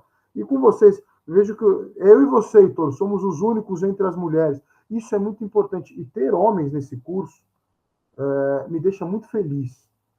Porque não é só a mulher que tem que brigar por igualdade. No direito do trabalho, no direito, nós temos que brigar por igualdade formal em relação a tudo. E aqui eu falo a vocês o seguinte, a justiça do trabalho ela comete inúmeros erros contra o trabalho das mulheres. Vamos mudar um pouco disso, mas quanto ao assédio sexual, eu sempre, colocando o que eu vou soltar a vocês lá no Class, eu sempre falo o seguinte, é uma manobra coativa. Né? Então, assim, a gente sabe que constranger alguém, que é o 216A, constranger alguém com o intuito de obter vantagem, favorecimento sexual, prevalecendo o seu agente da sua condição de superior hierárquico ou ascendência inerentes ao exercício do emprego, cargo ou função, crime com pena de detenção de 1 a 2 anos. Veja que isso é um crime do direito do trabalho. E aí, pergunta, a vítima sempre pergunta, Pedro, faço um boletim de ocorrência? Não é imprescindível, mas eu, como advogado, recomendo. Recomendem também. Né? Porque eu sempre falo, o direito do trabalho trabalha com as provas. A prova é o que vai definir o processo de vocês, seja no âmbito civil, seja no âmbito penal, seja no âmbito trabalhista. Obviamente, no direito do trabalho, o que a gente quer é a condenação da empresa. E aqui, outra coisa, eu sempre vou lembrando de coisas importantes quanto ao protocolo, o Ministério Público do Trabalho soltou uma cartilha, também vou colocar vocês no Class, trazendo como se denuncia assédio sexual. Gente, o assédio sexual ele pode ser denunciado de forma anônima. É óbvio que se você for a única mulher do local e for o seu chefe, o dono que está te assediando, não adianta nem denunciar de forma anônima, ele vai saber. Mas daí você pode ajuizar uma rescisão indireta do contrato de trabalho, requerendo dano moral quanto a isso. Dano moral e, obviamente, a responsabilidade penal fora dali. Lembrem-se que são ações que não se comunicam. Você faz um boletim de ocorrência, faz a representação pelo 216A. Ah, Pedro, mas eu não sei se vale a pena. Você acha que minha cliente... Olha, eu sempre recomendo que converse com a cliente, mas o máximo que esse sujeito puder pagar para a sociedade, eu sou super a favor. Por exemplo, no meu escritório não é o que eu mexo, mas eu tenho uma parceria. Tem uma advogada penal que atua simplesmente nesses casos. Só para vocês terem ideia, pós-pandemia, eu recebi de 30 a 40 processos que versam sobre assédio sexual. Assim, não é brincadeira. Não é algo que vocês, advogados, possam simplesmente virar e largar. Não, vão até o final. Tranquilas, aqui eu acho que quanto ao assédio sexual, a gente pode, eu dou essa parte em tese por encerrada, eu só vou também colocar para vocês o recurso, uma decisão do Supremo, que é o 743 de 2008, que fala sobre a utilização de gravações, coloquei lá vocês, correspondência, bilhete e relatos. Né? Então, é importante. E teve um caso emblemático, que eu sempre falo que envolvia estupro, favorecimento e prostituição do assessor da Casa Civil da Presidência da República. Depois, eu coloquei esse caso também a vocês no Class, que é o ex-prefeito da cidade de Realeza, do Paraná. E tem uma matéria que depois, se vocês tiverem estômago, pessoal, assistam. Tá lá o link, saiu naquele Record 7. O prefeito Eduardo Gaievski, que ele demitiu estagiárias da prefeitura que se negaram a fazer sexo com ele. De acordo com o Ministério Público, tá? Uma assessora era obrigada a convencer as jovens a manter relação sexual com ele. E caso o pedido fosse negado, elas eram agredidas e demitidas da prefeitura. A própria assessora, ela em depoimento falou que era ameaçado pelo cara. E ela tinha que selecionar jovens virgens pela preferência do suspeito. Tem depoimentos de 17 jovens menores de idade. Ele foi preso e foi desligado da época da Casa Civil. Senhores, então, eu sempre deixo bem claro quanto ao assédio sexual, eu acabo sempre me estendendo muito nesse bate-papo com vocês, porque, para mim, eu acho que é o pior dos temas. Quando um aluno ele vai defender um trabalho de conclusão de curso, seja na pós-graduação, que eu acabo orientando, seja na graduação, eu acho muito importante a pessoa falar sobre assédio sexual. Eu acho realmente importante. Mas eu acho, ao mesmo tempo, muito triste. Porque em 2024, a gente entender ainda que o direito do trabalho, ainda as mulheres acabam sofrendo essa situação, senhores, isso é absurdo. Mas vamos para o segundo ponto, que tem tudo a ver com o protocolo da perspectiva de gênero. E aqui eu vou invocar vocês, eu vou até fazer espelhamento de uma legislação e vamos trabalhar com ela também, que é a Lei 9.029 de 95. Essa lei tem que ser muito discutida. Veja que não é uma lei nova, mas ela é uma lei que muitos esquecem. Deixa eu pegar a janela dela aqui a vocês. 9.029 de 95, a gente conversa um pouco sobre ela. Senhores, doutores, né? A gente aqui vai falar sobre a questão de teste. Homens e mulheres numa entrevista de emprego são tratados com a mesma igualdade? Porque já há decisões eu peguei uma decisão que eu vou juntar também no Class, de dano moral, em razão da perspectiva de gênero. Ficou claro que o empregador não quis contratar a mulher porque ela era mulher. Pelo simples fato. Eu sempre falo, é difícil, tirando o Heitor, né, que sexo masculino, mas vou falar por vocês, mulheres aqui, que são 95% da sala, é difícil ser mulher, né? Como eu falei, eu não sou, não entendo, mas vocês tomam porrada de tudo quanto é lado, cara, isso é coisa absurda. Perguntas idiotas, eu não sei quais de vocês são mãe, mas aqui a gente já vai falar um pouco da questão da maternidade, o direito do trabalho, o direito à igualdade e perspectiva de gênero. Alguma de vocês aqui é mãe? A Karina eu sei que é mãe, né? Mas alguma advogada aqui tem filhos? Porque, e a grande, então vou até utilizá-la como exemplo. Quantos anos tem o herdeiro ou herdeira, o príncipe ou princesa? Eu tenho um filho de 4 anos, 5 anos agora. Parabéns, deve ser o amor da sua vida, e assim como o meu é. Samantha, então assim, vocês são mães. Então talvez vocês aqui entendam, e as outras que não são vão entender onde eu quero chegar. Mas provavelmente Natália e Samantha já passaram justamente pelo que nós vamos conversar sobre essa lei e sobre a perspectiva de gênero. Gente, eu tenho um filho, Natália, que está aqui, inclusive, está com a babá. Graças a Deus eu tenho minha ex-mulher, é uma das minhas melhores amigas, assim. Então, a guarda do nosso filho é totalmente compartilhada. Ele está segunda, terça e quarta comigo, quarta, quinta e sexta com ela, e final de semana alterna, e moramos perto, né? Só que eu não sofri o que ela sofreu. A pergunta que eu faço a vocês, antes de lermos a lei, na entrevista de emprego, o empregador, por um acaso, ele pode perguntar a você, Natália, a você, Samantha, e aí, tem filho? Ou, por exemplo, para Vitória, que não deve ter, ei, vai engravidar? Não. Mas os empregadores se aperfeiçoaram, senhoritas. Os empregadores se aperfeiçoaram. E eu sempre falo uma coisa aqui que eu sempre falo, eu ensino as alunas aqui em sala, porque infelizmente o que acontece. Exato, Samantha, é aqui. Ele não vai fazer diretamente, Sá. Ele não é. Tem uns que são burros, tá? Desculpa o português muito claro. Mas tem uns que já leram o protocolo de perspectiva de gênero e tem uns que sabem que a lei 9.029 está aí para isso. E aí o que eu falo para as meninas, e tem uma história real, eu sempre cito uma grande amiga minha, coitada, ela já está com a orelha sempre quente quando eu falo sobre mulher, trabalho da mulher. Sá, olha que coisa absurda. O empregador ele não vai fazer isso com você diretamente. Vamos supor, Samantha, que você está na época de gravidez ainda. Você está casando, vai casar. O empregador, você vai fazer entrevista comigo. Vamos supor que eu sou esse sujeito nojento. Eu viro para você e a pergunta é bem assim: eu sou um cara muito legal na entrevista, sabe? Doutora Samantha Andreotti, tudo bem? Como é que tá? E aí você fala, tudo bem. Eu pergunto, primeira coisa que eu pergunto, porque o seu currículo eu sei sua idade. Eu vejo lá, Samantha Andreotti, 26 anos. Eu já olho para meus sócios e falo, idade terrível, hein?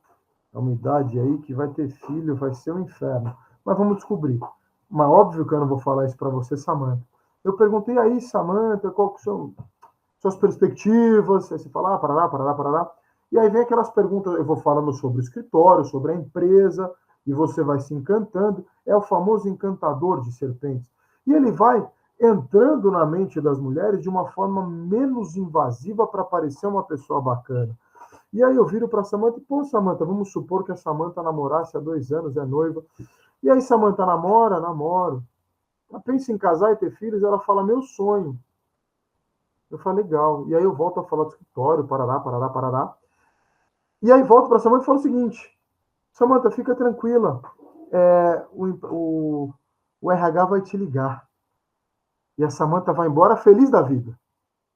Ela fala, nossa, que cara legal, é aqui que eu quero trabalhar. Sabe quando o RH vai te ligar, né, Samantha? Nunca. A pergunta que se faz é, eu exigi dela alguma coisa? Não. Mas indiretamente, o empregador excluiu a Samantha.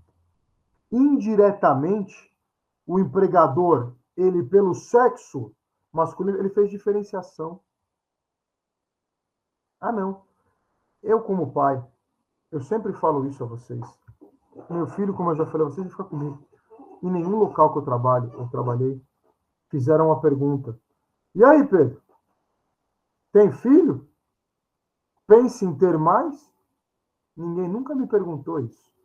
E eu faço, vamos voltar para a perspectiva de gênero. Até quando? Vamos voltar ao protocolo. Por que não? Porque, quer dizer, só a mãe, que é a. Aliás, a Natália, que está com um príncipe aí de dois, eu não sei se é príncipe ou princesa, Ana, de 2 anos e 4 meses, ainda vem a pergunta que é o recheio do bolo. Mas e aí, doutora Natália? Se a criança ficar doente, o que você fará? Juro para vocês, doutores, que eu não sei o que o empregador quer que você responda. Sei lá, olha, vai aguentar chegar em casa, morrer faço outro.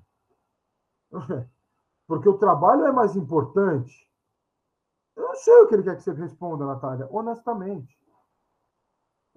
É, assim, são perguntas. Não, eu largo tudo pelo meu filho. Tudo. Mas eu não sei. Quer dizer, você que não foi mãe, não é pai? E aqui vem alguma das respostas. Por que, que eles não fazem tão direto? Antes de eu chegar na resposta, o que, que eu sempre sugiro às minhas queridas alunas, né, do direito do trabalho? Eu tive um caso assim, era colega de sala, e vocês vão gostar dessa. O direito é bom que a gente vai trocando isso. É o que eu falo a vocês, a gente aqui, nós não estamos na condição de professor e aluno, nós estamos na condição de colegas discutindo o futuro disso aqui. Porque a gente precisa batalhar por igualdade, né? E contem comigo, eu sou um cara que estou capitaneando isso aqui faz anos. Desde que o mundo é mundo, eu acho que tem que ter. Fui criado por uma baita mulher, gente. Minha mãe me criou praticamente solo. Ela e minha avó, cara. Sim, guerreiras, são advogadas também, mas são mulheres, porra, maravilhosas. Uma amiga minha, Natália, Samantha, ela era noiva e ela tinha uma grande aliança na época, né? E ela foi fazer entrevista num banco. Eu não vou citar o nome do santo, mas ela já era advogada júnior, né? A gente tinha acabado de se formar. E eu falando para ela, toma cuidado com esses pontos da entrevista. Eu já era advogado trabalhista também, um pouquinho tempo de OAB, mas minha chefe deu umas dicas. E não deu outra. O empregador foi aquele cara legalzão com ela do RH, gente. Perguntando da vida dela, que o banco era muito bacana, não sei o quê. E aí ele chega nas perguntas meio que a gente gosta de. Que somos uma. Aliás, eu adoro quando o empregador vira para vocês e fala que somos uma família.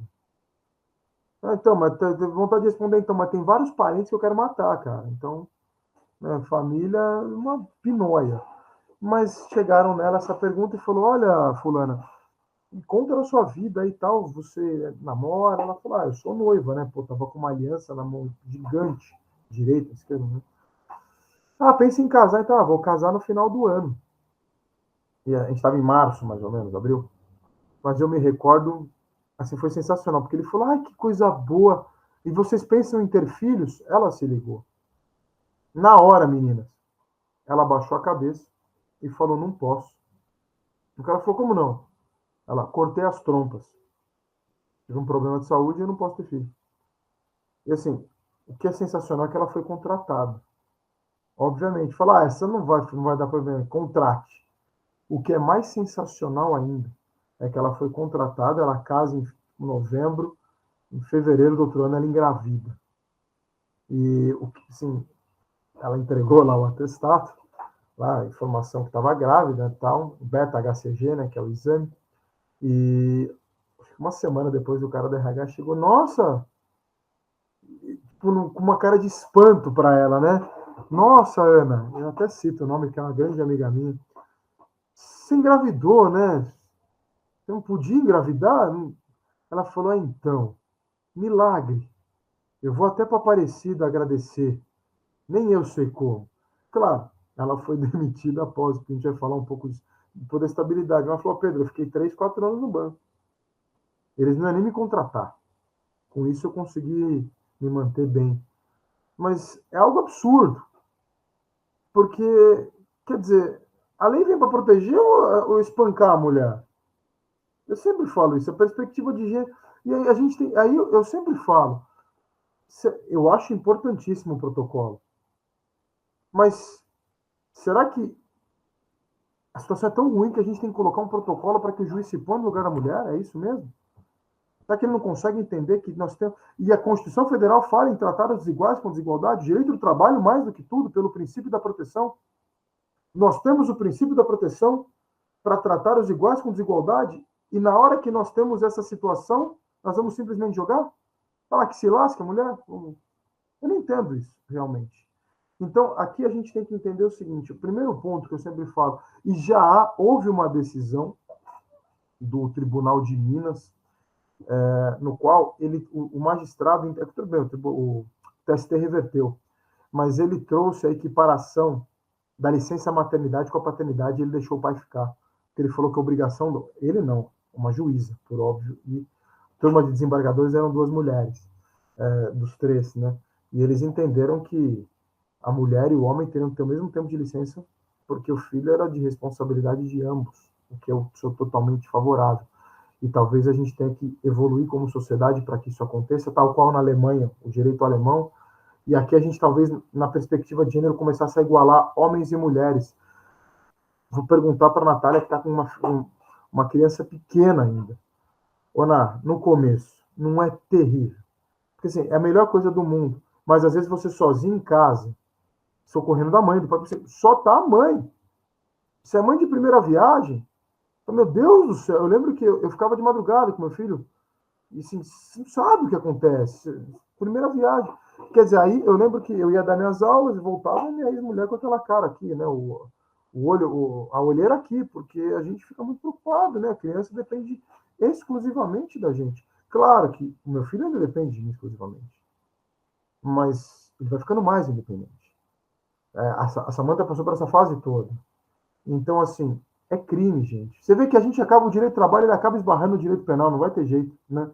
Tudo que vem para proteger a mulher, e a gente vai agora dar uma lida nessa legislação, a gente acaba esbarrando no direito, a gente acaba esbarrando no crime, a gente acaba esbarrando em situações na qual o empregado faz coisas erradas. E é complicado isso. Olhem só um pouco daqui. É proibida a adoção de qualquer prática discriminatória e limitativa para efeito de acesso à relação de trabalho ou de sua manutenção por sexo, origem, raça, cor, estado civil, deficiência, idade, entre outros. Ok, aqui é o primeiro ponto. Vamos dar uma olhada nesse primeiro artigo. Nossa, né? Então é mais difícil ainda, né? Então, assim, mas que bom, e espero que esteja gostando, viu, Ná? Porque nós sabemos da dificuldade, né? E parabéns aí, mas eu vou te falar que filho é o presente que a gente leva, assim, pensa num cara, eu jamais achei que me apaixonar por um outro rapaz, e todo dia eu me apaixono por um rapazinho de 5 anos, de várias formas, assim, então você vai ver que é encantador, é desafiador, mas é encantador. Mas olhem o artigo primeiro. O empregador não pode limitar a relação de trabalho. Essa lei ela é incrível nesse ponto, mas ele faz. Ele olha mulheres com diferença. Por exemplo, mas quantos anos tem seu filho? Ih, vai demorar para vir trabalhar. Mas se ficar doente, ou seja, o artigo primeiro já está totalmente em desacordo com a maioria dos empregadores. Quando eles perguntam, Samantha, se seu filho ficar doente, com o que você faz? Porque ele vai pensar e vai falar, nossa, tá aqui limitando, Samantha. Não, tem filho. Se ficar doente, vai ser dose. Você nunca ficou, a vida, né? É complicadíssimo isso. E o artigo 2º é um bolo interessantíssimo, que a gente vai comentar. Constitui crime as seguintes práticas discriminatórias. Olhem só o primeiro. Exigência de teste, exame, perícia, laudo, atestado ou qualquer procedimento relativo à esterilização ou estado de gravidez. Olha aqui. E aqui, pessoal, eu tenho sérias dúvidas que os RH saibam disso, porque não é possível. Porque foi aqui a Natália acabou de falar, perguntam mesmo, professor. Se eles tivessem ou feito o curso do protocolo, ou se interessado minimamente pelo direito do trabalho, eles saberiam do crime. Eles saberiam que esta prática de perguntar a vocês, mulheres, ou de exigir a vocês, mulheres, um teste, isso é crime. Aliás, não é incomum também, já ouvi isso de relatos de discentes, de alunas de pós e muito da graduação, e de estágio, gente, alunos de graduação, como que o empregador ainda tem a pachorra de perguntar, tudo bem, mas e aí? Qual foi a última data de menstruação? E não digo nem o empregador, o próprio médico naquele exame admissional. Para que você quer saber a data da minha última menstruação? Percebem isso? Então, assim, aqui já está crime. E, ó, a adoção de quaisquer medidas de iniciativa do empregador que configurem indução ou instigamento à esterilização genética, controle de natalidade, assim não considerado o oferecimento de serviços, planejamento familiar realizados através de instituições públicas ou privadas, submetido ao SUS. Eu não posso virar para vocês, não sou eu que vou virar para vocês e vou falar, e aí, Vitória, sem ter filho, hein, meu? Filho é... Ô, Natália, já... quer ter outro, meu? Outro filho? Gente, isso é proibido. Isso é... Além de ser proibido, é crime.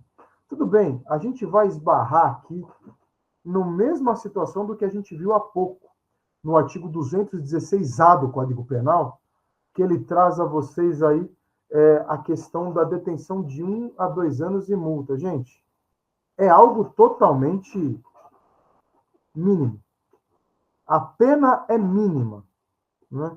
Mas, ó, sujeitos ativos, pessoa física empregadora, representante legal do empregador, dirigente de órgão público. Então, aqui você consegue entender a questão do crime. E a gente continua. Vejam que é uma lei pequena, mas uma das leis que eu denomino, e inclusive o protocolo de gênero, ele cita alguns pontos que, óbvio, é cópia desta parte da legislação, né? Sem prejuízo do descrito no artigo 2º, né? Aqui fala de preconceito de etnia, raça, cor, deficiência, ok? Multa e tal. E aqui é importante. O artigo 4º é outra parte muito interessante a vocês. Porque se você rompe o contrato de trabalho por ato discriminatório, algo que aconteceu nessa lei, além da reparação de dano moral, então vejam aqui, além da reparação do dano moral, dá a opção ao empregado, ou ele vai ser reintegrado, com ressarcimento de tudo que ele deveria ter recebido, ou ele vai receber em dobro o que deveria ter recebido no período de afastamento. Vejam que coisa interessante. Eu não sei se, eu vou fechar um pouco a lei, eu não sei se vocês tinham conhecimento desta legislação, assim, a fundo, mas ela é uma legislação que ela traz bastante quanto ao protocolo de discriminação de gênero. Sabe por quê? Porque ela traz aqui, ela tenta trazer uma igualdade entre homens e mulheres. Ela tenta trazer a vocês aqui, pelo menos, uma situação na qual as mulheres conseguem se precaver. As mulheres consigam algo, né? Consigam fazer algo. Eu sempre tenho isso dentro da minha pessoa. Qual a razão?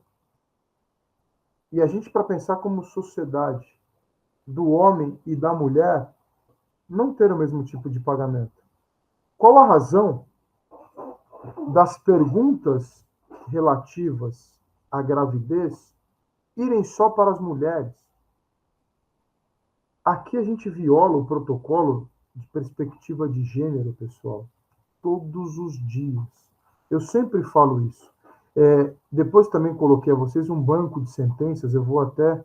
deixa eu pegar aqui, já dar o Ctrl+C no site para vocês. Para quem tem interesse, eu coloquei, mas nesse site aqui que eu coloquei, abaixo, no chat, tem o banco de sentenças trabalhistas justamente sobre o protocolo de gênero. Ele é o site do CNJ, é um painel muito legal, gente.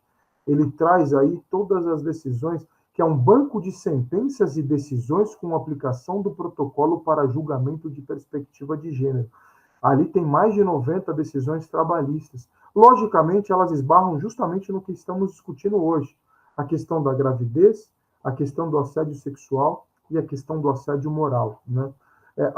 Agora, eu sei que estamos para julgar alguns casos que diz respeito à igualdade salarial.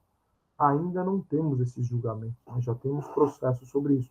Mas eu volto a falar a vocês. Eu acho totalmente absurdo em 2024. Primeiro, a gente tem que o juiz tem que se colocar no lugar da mulher. Quer dizer, a gente vai continuar com essa parte patriarcal. Eu sempre falo, nós vivemos, gente, no direito do trabalho, uma sociedade patriarcal total. Basta ver que pela CLT, o dia que, por exemplo, a Samantha teve o filho dela, em tese o homem só teria o dia do nascimento. Senhores, hoje as mulheres são tão provedoras do lar quanto os homens. Já há pesquisas nesse sentido. A Fundação Getúlio Vargas traz que hoje os casais, 95% trabalham ambos na casa. Ou seja, ambos trazem provimentos ao lar. O homem e a mulher. E aí eu sempre faço essa pergunta. Por que nós temos, então, que julgar ou trazer no direito material do trabalho uma diferença tão grande entre homens e mulheres? É óbvio que mulher tem que ser tratada de forma diferente do homem, principalmente quando está grávida. O sistema biológico nosso é diferente. Mas, até então, o homem e o empregador discriminar a mulher em razão disso é algo que não me passa pela cabeça. Outro ponto importante que eu trago a vocês, vamos falar um pouco da novidade legislativa. Ela é pequenininha, mas a gente tem que trabalhar sobre ela também. Né? Senhores, ano passado, a gente teve uma nova legislação, na verdade ela vem na CLT, que ela fala da igualdade salarial, né? E ela altera o artigo 461 da CLT, que geralmente, para vocês advogados trabalhistas, para quem é ou milita na área trabalhista, é o artigo que traz aí a chamada equiparação salarial. Mas ela já falou, esta lei dispõe sobre a igualdade salarial e de critérios remuneratórios nos termos da regulamentação entre homens e mulheres, para a realização de trabalho de igual valor ou mesma função, e altera a CLT. Vamos parar aqui. Precisava disso? Não. A Constituição Federal, primeiro no artigo 5º, ela fala, olha, todos são iguais perante a lei, mas aqui eu tenho uma ressalva, eu já vou falar a vocês. Nossa, eu não sei se prova, mas 1h30 eu falo, hein? Eu nem vi a hora passar, acabei de ver que são 8h31. Espero que vocês estejam aí vivos e não querendo me matar, né? Que é um tipo de assunto que me empolga. E aí eu pego a quinta marcha, pô, e vou, né? Eu vou falando até morrer. Mas o artigo 7º, gente, inciso 30 da Constituição Federal, já falava da igualdade salarial entre homens e mulheres. Bastava cumprir a Constituição Federal, que é a nossa carta maior. Simples assim. Mas tem dados preocupantes aqui. Nós temos uma informação de que primeiro, na situação de poder, hoje, a gente pega os cargos mais bem diretores, CEOs de empresa, 68% são homens. Nós só temos 32% de mulheres. Pouco. Levando em conta que a nossa sociedade ela é composta em sua maioria por mulheres. Esse é o primeiro ponto. O segundo ponto muito importante é que, ainda assim, para os mesmos cargos, mulheres ganham menos que os homens na mesma situação. Você sabe que, como eu já falei a vocês, eu tenho uma mãe muito guerreira, ela foi diretora de uma empresa, e ela é advogada também, né? E me recordo quando ela quebrou o pau com todos eles, quando ela descobriu que eram 6, 7 diretores, e ela ganhava, como mulher, tinham 2 diretoras. As 2 mulheres ganhavam menos que os homens. Assim, bizarro. Né? Assim, é um negócio que não faz sentido. Quer dizer, eu sou diretor, ganho 40, a Natália, a diretora, ganha 28. Por quê? Porque ela é mulher. Eu não sei se vocês já viram, e aqui a gente fala de perspectiva de gênero, eu vou até dar uma dica a vocês, mulheres. eu sempre falo que o TCC dos alunos é o último aulão que eles nos dão a nós. Eu não sei se vocês já ouviram falar, esse eu não coloquei realmente na nossa apresentação, porque ele pega muito a questão do direito. Cadê eu aqui com vocês? Eu fechei a página por alguma razão. Deixa eu pôr entendi aqui, agora eu voltei. E aí eu já volto para ler. Do Pink Tax. Vocês já ouviram falar isso? Pink Tax é um projeto de lei que tem no Brasil, mas olhem só, eu vou trazer outra questão da perspectiva de gênero para mulheres. Os produtos são mais caros para as mulheres. Eu sei que a gente está falando do protocolo de gênero e eu acho que isso aqui, eu vou até colocar isso aqui no ensaio. Eu peguei na FEComércio, eu ia colocar como último ponto da aula, mas enfim, eu quero mostrar a vocês isso para vocês também, que talvez vocês nunca tenham ouvido falar isso na vida. Deixa eu abrir essa janela para vocês. Já ouviram falar nisso, pessoas? Olhem isso. Mesmo, e aqui com o direito do trabalho, tem tudo a ver. Olhem da FEComércio, para não falar que é notícia fake e tal. Mesmo com remuneração menor, tudo a ver com o que estamos falando agora, produtos voltados às mulheres custam mais em 42% dos casos, conforme a avaliação internacional de mercado. Gente, aí fala das conquistas. Eu vou mandar a vocês essa reportagem, que essa eu não tinha colocado ainda para pôr no Class. Mas, gente, já tem projetos de leis, os impostos não são iguais. Senhores, os produtos das mulheres... Bom, vocês devem saber muito melhor do que eu quanto a isso. Os produtos de vocês são 40% mais caros que o dos homens. Eu tive um exemplo, eu fui atrás outro dia, porque quando a aluna me apresentou esse TCC, eu falei, não é possível que eu nunca ouvi falar disso. Aliás, algumas de vocês já tinham ouvido falar de Pink Tax, que é a taxa, deixa eu até colocar o link da matéria, que talvez você se interesse, mas é incrível isso. É algo assim que você fala, eu vou colocar aqui para vocês o link desse site, da FEComércio. Os produtos das mulheres são 42% mais caros, mesmo que vocês ganhem menos que os homens. É impressionante. E eu vi uma questão, sabe aquele shampoo da Clean, que é do Cristiano Ronaldo para os homens e da Marta para as mulheres? É o mesmo shampoo. O do Cristiano Ronaldo, 400 ml, está em torno de R$27. O das mulheres, 400 ml, R$44. Eu tive a cara de pau de analisar os componentes químicos. É a mesma coisa. Por isso que já há projetos de lei para equiparar. E vai por mim. Tem um projeto de lei, eu não me lembro se era da Sâmia, que ela também ela tenta trazer essa taxa para trazer... Olha, a mulher ganha menos, ela está embutindo o direito do trabalho e o direito tributário num projeto só. Ela fala, quer dizer, a gente ganha menos e ainda paga mais. Mulher só se lasca. Ela usou essa frase, tá, Sá, no meio do Congresso. Eu vou voltar a legislação aqui para nós. É que me deu, e eu acho que é algo novo a vocês também, mas fiquem, tá vendo? A gente aprende junto. O Pink Tax é coisa absurda. E tem pessoas já colocando, falando, olha, isso viola a perspectiva de gênero. E se a gente não falar que não viola, senhores, a calça jeans de vocês é 40% mais cara que a nossa. Você vai num exemplo, vai numa loja.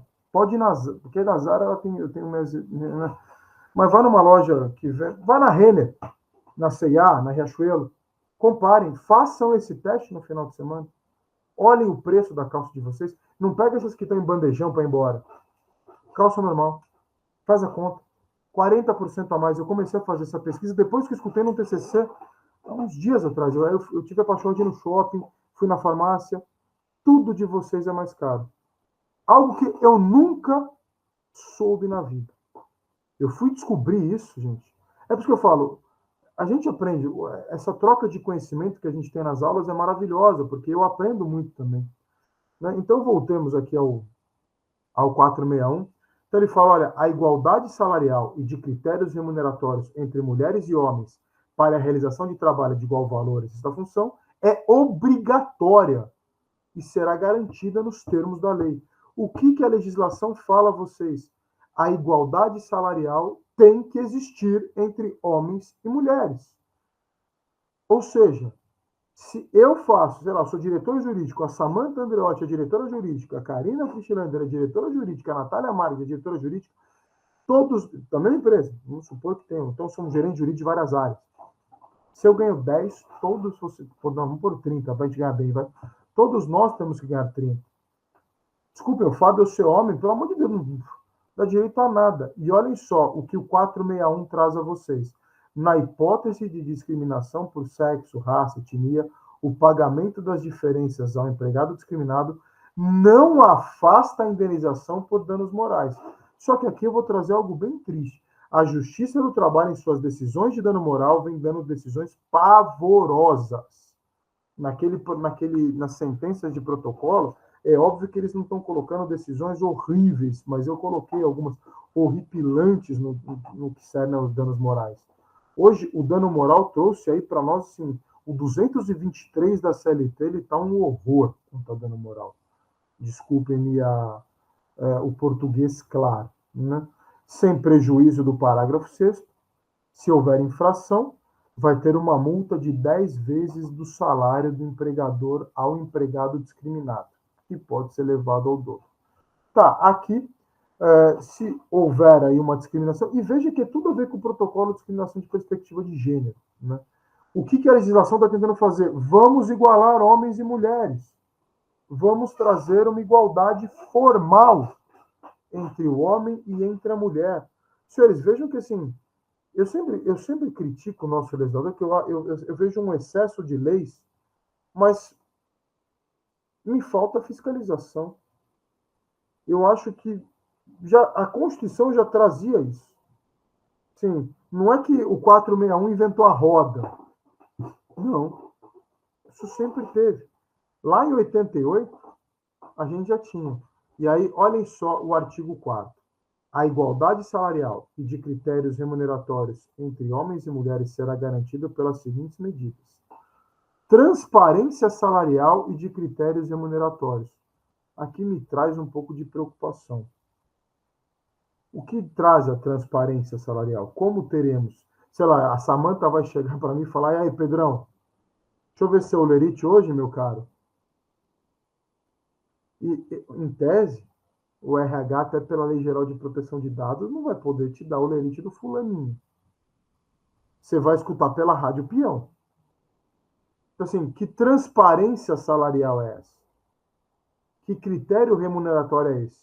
Porque na quinta-feira, não percam, a Cá vai trazer para vocês a petição inicial, mais ou menos como a gente formula esses pedidos, o que vai ser imperdível. Porque, honestamente, eu acho que aqui essa parte material tem que ser colocada na parte processual. Como é que eu vou pedir isso na Justiça do Trabalho? Mas vocês vão aprender. Incremento da fiscalização contra a discriminação. Tá, tem pessoas, eu sempre falo, tá bom, legal, nós vamos fiscalizar. A gente tem efetivo para conseguir fiscalizar? Não sei. Né? Aqui a gente falou no começo da aula de hoje, canais específicos para denúncias. Então, assim, eu acho que aqui a gente vai esbarrar no mesmo no código de ética e conduta da empresa. Eu acho que isso é importantíssimo, um código de ética. E dentro desse código de ética temos que ter o quê? A igualdade salarial. Acho que é o mínimo que devia ter num código de ética, a igualdade salarial. E, logicamente, a denúncia.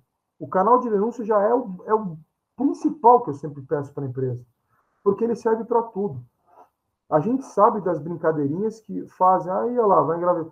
Teve uma empregada que ela ajuizou uma ação no escritório, porque eu vou ter que contar a vocês, enfim, ela engravidou a primeira vez, deu 7, o bebê ia fazer um ano e pouquinho, 1 ano e 7, 1 ano e 8 meses, ela engravidou de novo. E sabe do que o empregador, o chefe, o superior hierárquico dela chamava? Falou, meu Deus, mas é uma porca prenha. Gente,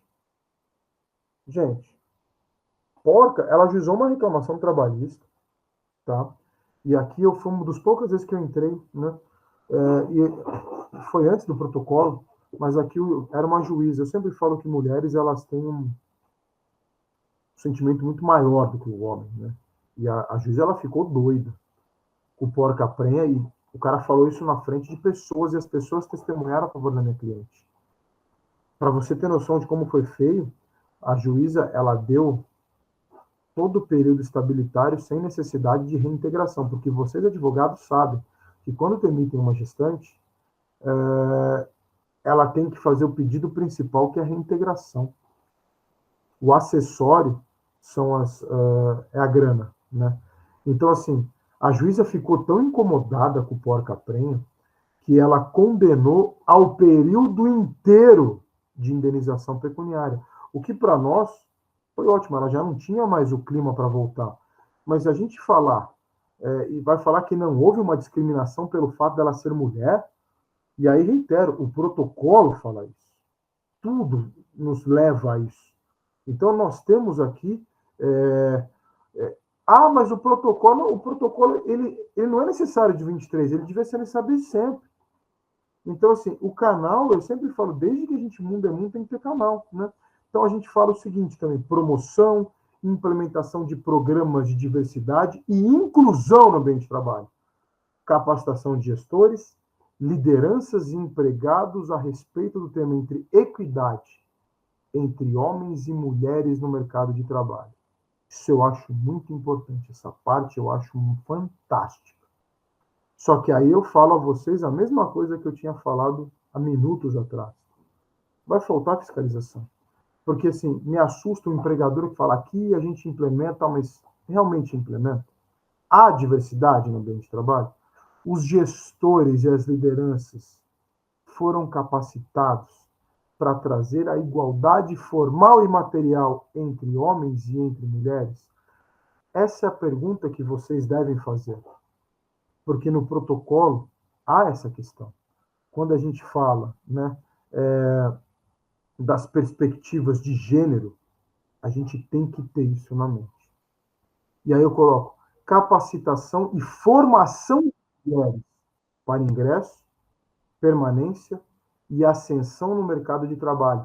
Para que aqui, Samantha, para que aqui, Natália, o empregador dê condição de vocês brigarem de forma igual com os homens. Não interessa se o filho da Samantha está com 14 e o da Natália está com 2 anos.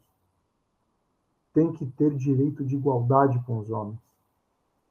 E aí fica determinada a publicação de relatórios de transparência, critérios remuneratórios das pessoas jurídicas de direito privado com 100 ou mais empregados. Logicamente, observando a LGPD. Aqui, obviamente, né, a legislação ela vai dar os 6 meses agora, né? Eu quero ver como é que vai ser as publicações, porque assim, empresas com menos de 100 empregados, existem várias que não vão publicar.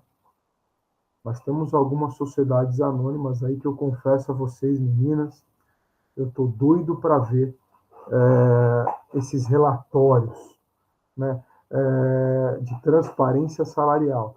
Lógico, eles vão proteger os dados sensíveis, né, na LGPD, mas eu quero ver.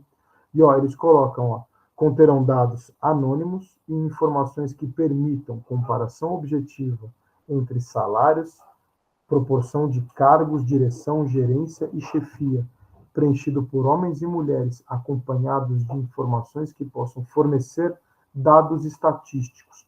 Olha que coisa interessante, porque vira e mexe a gente acaba vendo que tem 10% de mulheres em cargo de gerência. É ruim. Agora, talvez, com essa obrigatoriedade, o empregador ele se coste um pouco mais para que a gente consiga ter uma igualdade. Percebam isso.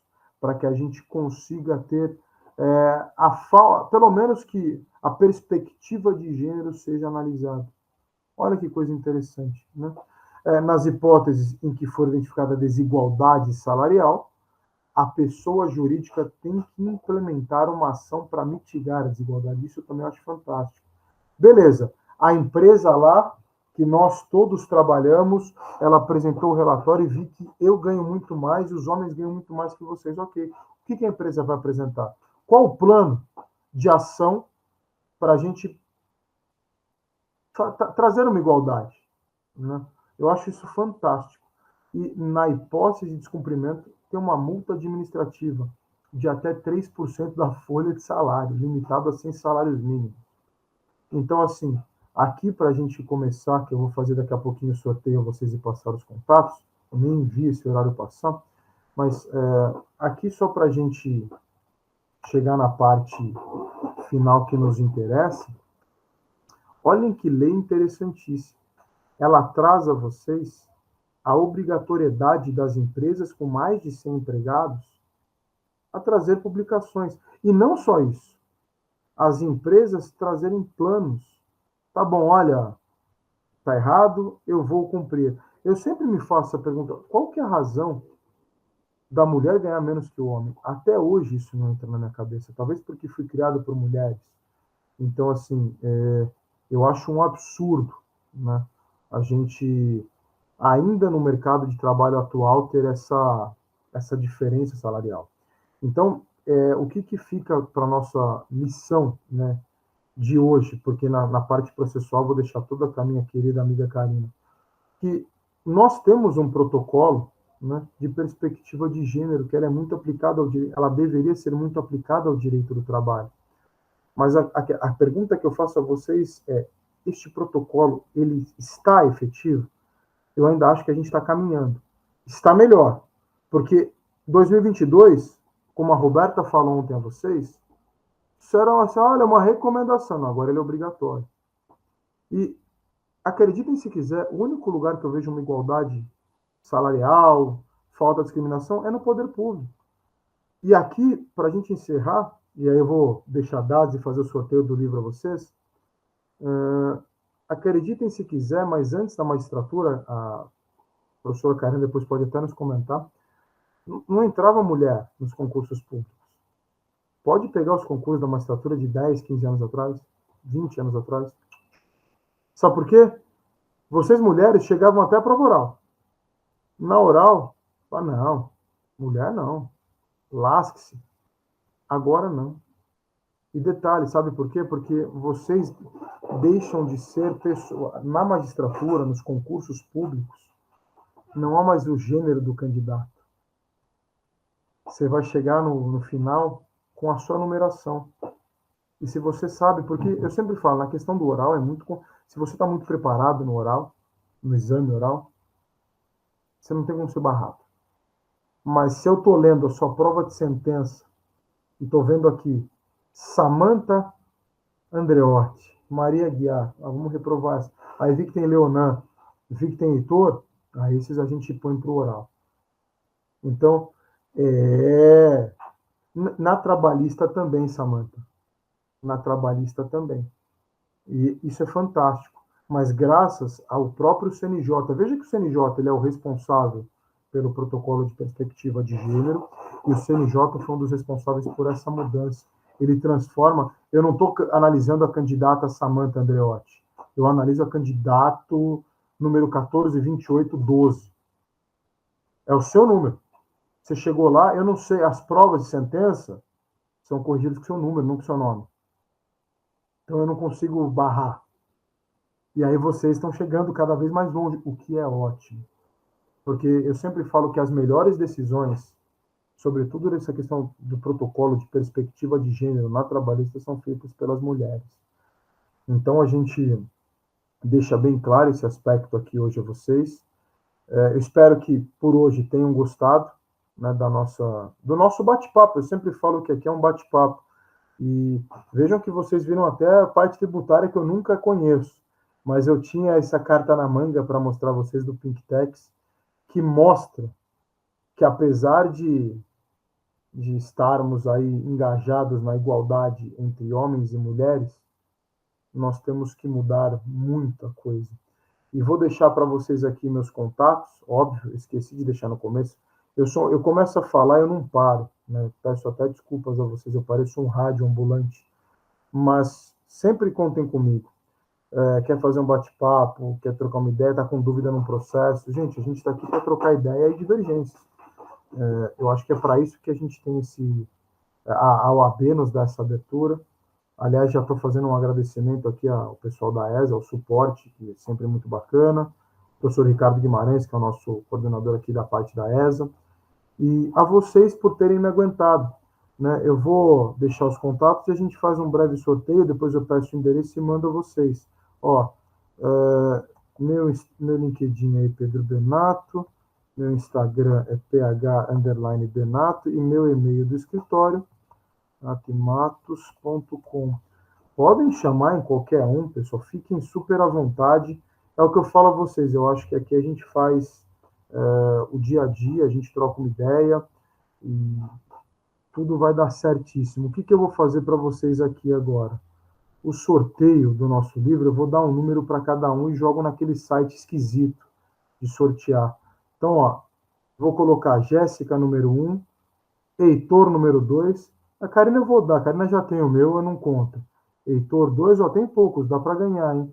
Leonan 3, Maria Guiar 4, Natália Marques 5 e Samantha Andreotti 6. Os outros acabaram de ir, o suporte ESA não. Então, deixa eu compartilhar uma tela a vocês.